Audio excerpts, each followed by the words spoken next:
नमस्कार। डामर तंत्र रहस्य में आप सभी का हार्दिक स्वागत है। आज हम बताने जा रहे हैं लक्ष्मी प्राप्ति का प्रयोग, जो कि जन्म जन्मांतर से चला आ रहा दरिद्रता को नाश करने वाला ये प्रयोग है। बहुत ही सटीक और सुलभ प्रयोग है ये। सर्वप्रथम एक भोजपत्र पर यंत्र बनाना है। यंत्र का विधि हम यहाँ बता रहे हैं। चौकोन भोजपत्र को काट लेना है, उसके बीचों बीच में एक वृत्त बनाना है। वृत्त के अंदर श्रींग बीज मंत्र लिख देना है, श्रींग, और उस वृत्त के ऊपर अष्टदल कमल बना करके फिर ऊपर से अष्टदल कमल के ऊपर एक वृत्त बनाना है और सभी अष्टदल कमल में श्रींग श्रींग श्रींग लिख देना है, यानी कि, और उसके ऊपर भी एक अष्टदल कमल यानी वृत्त बना करके अष्टदल कमल बनाना है। ये अष्टदल कमल जो है ये 2 बार बन जाएगा। एक पहले नंबर वृत्त बनेगा, उसके भीतर श्रींग बीज मंत्र लिखा जाएगा, उसके ऊपर अष्टदल कमल, फिर वृत्त, फिर अष्टदल कमल, और सभी में श्रींग श्रींग श्रींग श्रींग लिख देना है। इसके बाद बंद कर देना है इसको, और एक 12 अक्षरी मंत्र माता लक्ष्मी का जो हम यहाँ बता रहे हैं, नमः कमलवासिन्यै स्वाहा, नमः कमलवासिन्यै स्वाहा, इस मंत्र का जाप करना है। 16 माला जप प्रतिदिन चलेगा। किसी भी शुक्रवार से, या तो शुक्ल पक्ष की शुक्रवार से अगर शुरू करें तो बेहतर है, या अगर इस मंत्र का जाप भी अगर नहीं कर सकते तो फिर श्री सूक्त के 16 मंत्र का 100 पाठ निश्चित रूप से रोज करें। और हवन जो होगा, इसका हवन हम बता दे रहे हैं। जैसे श्री सूक्त का मुख्य 15 श्लोक है, लास्ट में वाला जो है वो फलश्रुति है, तो मुख्य 15 श्लोक का हवन जो होगा, हर एक मंत्र से हर एक यानी अलग अलग सामग्री से आहुति होगी, वो भी हम यहाँ बता दे रहे हैं।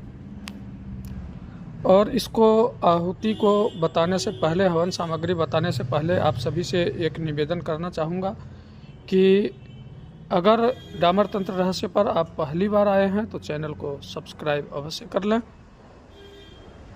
और तंत्र से संबंधित किसी भी तरह का समस्या हो, भूत प्रेत से परेशान हो, या तंत्र से परेशान हो, या शत्रु से परेशान हो, तो आप बेझिझक मुझसे संपर्क कर सकते हैं। और एक हमारी मायोंग की सारिका है जो अस्थमा यानी दम्मा और डायबिटीज़ का रोग पर जो है सो रिसर्च करके उसने दवा तैयार की है, और गारंटीड से इलाज किया जाता है। 3 महीने के भीतर भीतर रोग जड़ से ख़त्म हो जाता है, जो कि आपको एलोपैथिक में कोई इलाज नहीं है इस बीमारी का। और ये 3 महीने के भीतर भीतर आपको निश्चित रूप से 100% बीमारी से छुटकारा मिलेगा, नहीं तो पैसा वापस कर दिया जाएगा। तो अगर दवा की ज़रूरत पड़े तो भी आप हमसे संपर्क कर सकते हैं। व्हाट्सएप नंबर आपको डिस्क्रिप्शन में भी मिल जाएगा, वीडियो में भी मिल जाएगा। पहला मंत्र है श्री सूक्त का, ओम हिरण्यवर्णांग हरिणीं सुवर्ण रजत अस्त्रजाम चंद्रांग हिरण्यमयीं लक्ष्मी जात वेदो मयावह। इस मंत्र का त्रिमधु यानी घी, शहद, शक्कर और चंपा के फूल से हवन करने पर स्थिर लक्ष्मी की प्राप्ति होती है। दूसरा मंत्र है यहाँ पर, तांग मायावह जात वेदो लक्ष्मी मन पगामिनीम यस्यांग हिरण्यं बिंदेयं गामस्वं पुरुषानहम। इस मंत्र का जो है हवन सामग्री तिल इत्यादि से हवन करने पर समृद्धि की प्राप्ति निश्चित रूप से होगी। तीसरा मंत्र है अश्वपूर्वांग रथ मध्यांग हस्तिनाद प्रबोधिनीम श्रियंग देवी मुप होए श्रीर्मा देवी जुस्ताम। तो इसका बिल्व फल, बिल्व पत्र और खीर से हवन करने पर माता लक्ष्मी का स्थिर रूप से निवास होता है। चौथा मंत्र कांसो अस्मितांग हिरण्य प्रकारा माद्रांग ज्वलंतीं तृप्तां तर्पयंतीं पद्मे स्थितांग पद्म वर्णाम तामी हो भोये श्रियम। चौथा मंत्र का जो है बिल्व पत्र, तिल और खीर से हवन करने पर पुत्र यानी कि पौत्रादि व धन की वृद्धि निश्चित रूप से होती है, यानी संतति की वृद्धि होती है और धन की तो वृद्धि होती ही होती है। पांचवा मंत्र है चंद्रांग प्रभासांग यशसा ज्वलंतीं श्रियंग लोके देवजुष्टामुदाराम तांग पद्मनेमिंग शरणं प्रपद्ये अलक्ष्मीर्मे नश्यतांग त्वांग वृणय। तो इससे पांचवा मंत्र से आप बिल्वपत्र, पायस और कदली फल यानी केले का फल से हवन करने पर निश्चित रूप से धन की वृद्धि होगी।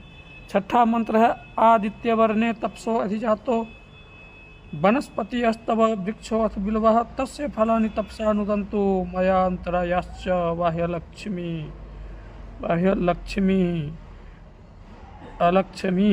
बाह्य अलक्ष्मी। इस तरह से उच्चारण करते हुए इसका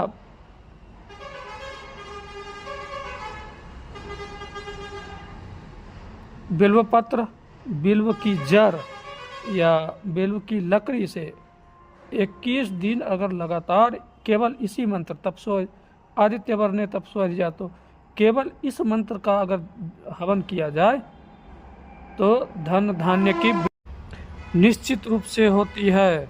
सातवां मंत्र है उपेतुमांग देव सखः कीर्तिश्च मनिनाशः प्रादुर्भूतो राष्ट्रे अस्मिन् कीर्ति वृद्धिं ददातु मे। तो ये जपा पुष्प, जाति पुष्प तथा घी, शहद, शक्कर से हवन करने पर यश की वृद्धि होती है। आठवां मंत्र है छूत पीपाशा मलांग ज्येष्ठामलक्ष्मीं न सम्यहम अभूतिं में समृद्धि अभूतिं समृद्धिं च सर्वा निर्नुद में गृहात। ये आठवां मंत्र जो है इसका बिल्व पत्र व घृतादि यानी घी से हवन करने पर सुख में वृद्धि निश्चित रूप से होती है। नौवां मंत्र है गंध द्वारा दुराधार कांग नित्य पुष्टांग कर्तिनीम ईश्वरिंग सर्वभूतानांग तामयी होप होये श्रियम।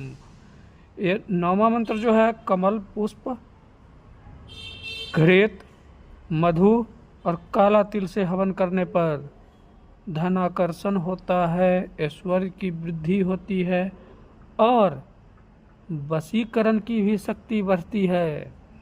तो ये रहा नौवां मंत्र का। 10वां मंत्र है, अब मैं शॉर्ट में बता रहा हूँ ताकि वीडियो लंबा ना हो जाए। 10वां मंत्र है आपका मनसः काम माकुतिं वाच सत्यमसि मही पशूनांग रूपमन्यस्य मयि श्री श्रेतांग यशः। बिल्व फल, नारियल यानी सूखा नारियल, बादाम, द्राक्ष, घी ये सब से हवन करने पर वाक्य की सिद्धि मिलती है। पशु, पुत्र, यश, समृद्धि, धन की प्राप्ति निश्चित रूप से होती है। 11वां मंत्र है कर्दमेन प्रजाभूता मयि संभव कर्दमा श्रियंग वासय मे कुले मातरंग पद्म मालिनी। 11वां मंत्र का आम का फल, नारियल, द्राक्ष, घी, शक्कर, शहद ये सभी सामग्री को मिक्स करके हवन करने पर पुत्र जो है की भी प्राप्ति होती है और धन का लाभ तो निश्चित रूप से होता है। तो ये हो गया आपका 11वां मंत्र। 12वां मंत्र है आपः सृजन्तु स्निग्धानि चिक्लित वस्मे गृहे, तो नीच देवी मातरंग श्रियं वासय में कुले। तो ये 12वां मंत्र जो है इसका चावल, घी, शक्कर और शहद यानी त्रिमधु को एकत्र करके उसमें थोड़ा सा चावल मिला देना है। और भी चावल कौन सा? लंबा वाला चावल लेना है बासमती का। इससे लगातार अगर 41 दिन तक एक एक माला का हवन कर दिया जाए तो निश्चित रूप से, यहाँ शास्त्र में तो बताया गया है कि पैसे की, धन की बारिश होती है। तो एक एक माला का हवन निश्चित रूप से कर देना चाहिए। 13वां मंत्र है आद्रंग पुष्करिणी। अब शॉर्टकट में बता रहा हूँ, मंत्र आप समझ लेंगे श्री सूक्त में देख करके। आद्रंग पुष्करिणी, इस मंत्र से कमल पुष्प, घी से हवन करने पर धन की निश्चित वृद्धि होती है और साधक की आयु का भी वृद्धि होता है। 14वां मंत्र है आद्रंग यस्करिणी। दही, मधु, घृत, बेलपत्र, सूरजमुखी के फूल से हवन करने पर स्वर्ण का लाभ होता है, यानी कि आभूषण की प्राप्ति होती है। इससे निश्चित रूप से हवन करना चाहिए और लक्ष्मी की साधक को तो निश्चित रूप से इससे हवन करना चाहिए। 15वां मंत्र है तांग मयावह। तांग मयावह जात वेदो लक्ष्मी मन पगामिनी यस्यां हिरण्यं प्रभूतिं गावो दास्यो अश्वान विन्देयं पुरुषानहम्। कमल पुष्प, बिल्वपत्र, बिल्वफल, नारियल, मधु, घृत, पायस और शक्कर से होम करने पर धन, वाहन और पृथ्वी तक का यानी भूमि तक का लाभ होता है। ये आपको 15वां मंत्र का हमने सामग्री बताया है। तो इसका इस तरह से हवन कर दें। हर एक मंत्र यानी श्री सूक्त का सभी 15 मंत्र, जो मुख्य 15 मंत्र माने गए हैं, सभी 15 मंत्रों का हमने हवन सामग्री यहाँ पर बताने का प्रयास किया है। और वैसे अगर आप हवन करना चाहते हैं लक्ष्मी जी का, तो तिल, चावल यानी खीर बना लें, कच्चा चावल ना दें।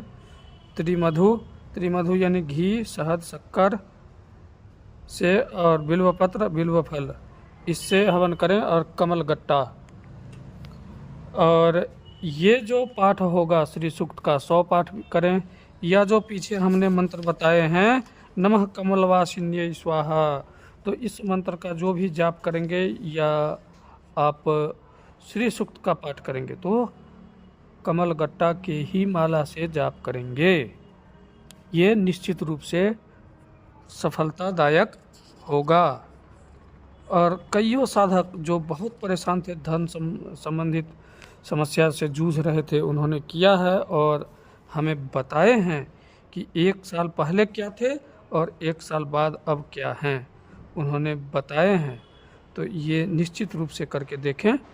और यंत्र का षोडशोपचार पूजन निश्चित रूप से करें। प्राण प्रतिष्ठा करने के बाद में षोडशोपचार पूजन करें। और किसी साधक को इसका पूरा PDF अगर चाहिए हमारे साधक को, तो वो हम आपको निःशुल्क दे देंगे। केवल हम अपने साधकों को ये साधना निःशुल्क प्रदान कर देंगे। बाकी के बाहर के साधकों के लिए हमारे पास कोई जगह नहीं है। हाँ, अगर वो डामर तंत्र रहस्य परिवार से जुड़ना चाहते हैं तो स्वागत है उनका। तो तब तक के लिए नमस्कार। मुझसे संपर्क करने के लिए मेरा WhatsApp नंबर है 8810436642, इस पर संपर्क कर सकते हैं। जय माता पीताम्बरा, जय गुरुदेव।